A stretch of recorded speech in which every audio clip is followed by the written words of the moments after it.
went back home for 5 days. Home this time being Paris. I would love to live in Paris as an adult because I've only ever experienced the city over a long period of time as either a child or a teenager.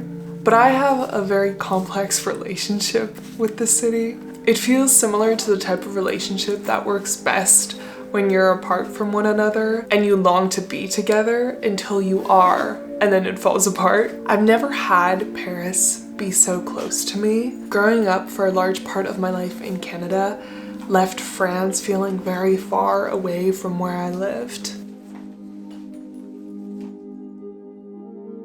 But getting to go back to the city, in the place that I was born in, the place where half of my family lives, and it being so close to where I live now, only a 2-hour train ride away, has left me feeling utterly spoiled.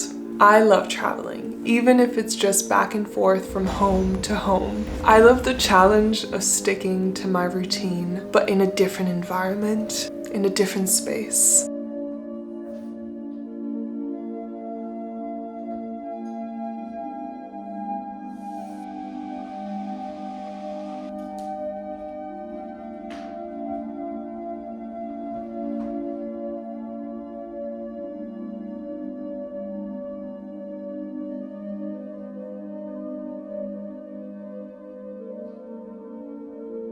Recognizing the feelings and emotions that come up that maybe are strange to what I usually know. Consistency is what keeps me the most grounded, the most in tune with my body.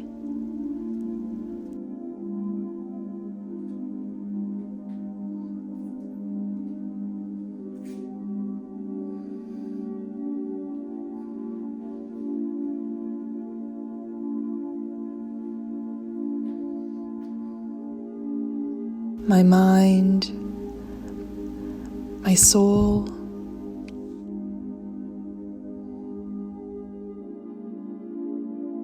Consistency and being disciplined about it, having this one thing that I can be in control of in various different environments, teaches me how to be in any habitat and still feel at home.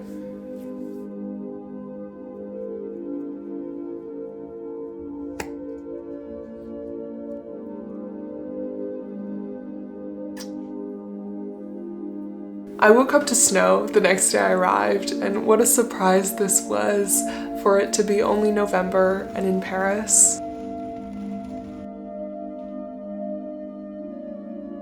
My sister is also on the brink of moving to Ireland, but she decided to pit stop first in Paris for a few weeks. And this was lovely because I got to spend time with her, see her before this big life change that she's gonna go through.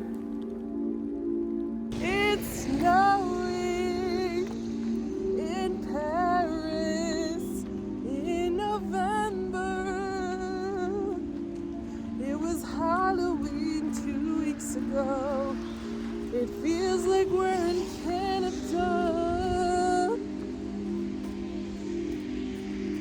We walked our way through the blizzard and found ourselves at the Fondation Louis Vuitton, which, if you don't know, is an art space in the middle of a big park on the border of the 16th neighborhood in Paris called Le Bois de Boulogne. The exhibition we saw fell at the exact time that I decided what I wanted to do my final dissertation on, which, if you don't know, is all about pop art and the rise of consumerism in the 1960s. After the war, I received the email announcing this exhibition, which is all about pop art, the day I submitted my proposal. I don't know if the stars were aligned that day or if this was just a sign from the universe that I was making the right choice in my dissertation topic, but I was so thrilled and enticed to go see it.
It's always so strange to me to think about everything I've learned in art school over the past 4 years, especially theoretically. Walking into a showcase of art about people I've learned and studied in class, specific art pieces, specific objects that I get to stand in front of, that I studied digitally and analyzed digitally and wrote about digitally, and then have the real thing in front of me. Paris was magical under the white snow. And it inspired me to pick up my knitting needles again. So I went to one of my favorite yarn stores in the city. This shop is located under what we call in Paris les passages couverts, which is basically a long hallway with usually glass ceilings and a bunch of boutiques.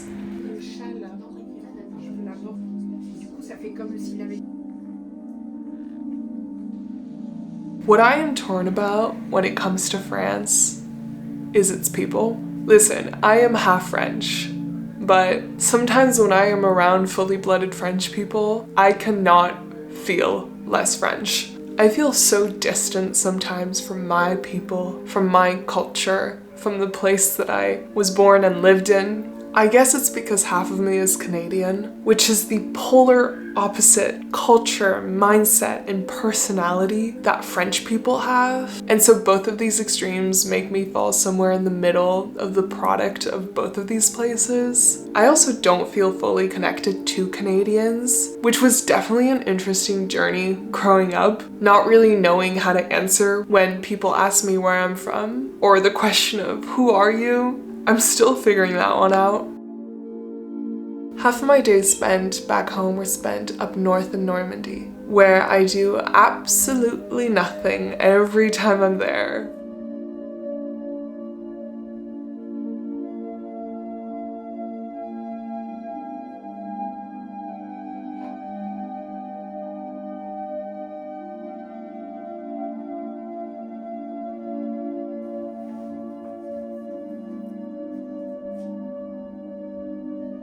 I am so fortunate to have these various environments in which I can learn about myself, know myself, experience myself.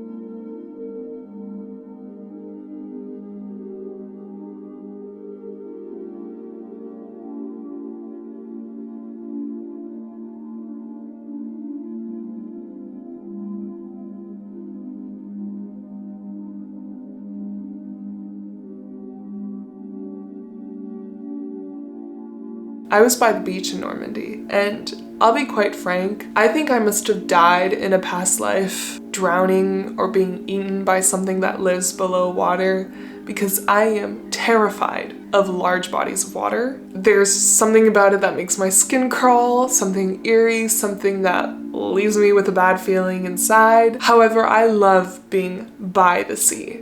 So I must have been a sailor in a past life that had a nasty experience at sea and was betrayed by water. Normandy is the only place in my life that has stayed consistent throughout my journey of being human. And it's the place that I think I feel the most at home in the whole wide world. But yet, after all is said and done, about everything I love and everything that I might feel slight discomfort with when it comes to France, it's still my home.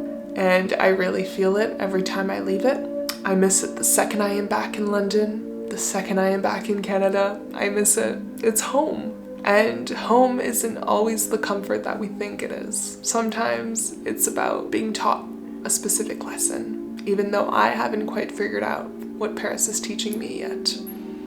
I have my whole life to figure it out.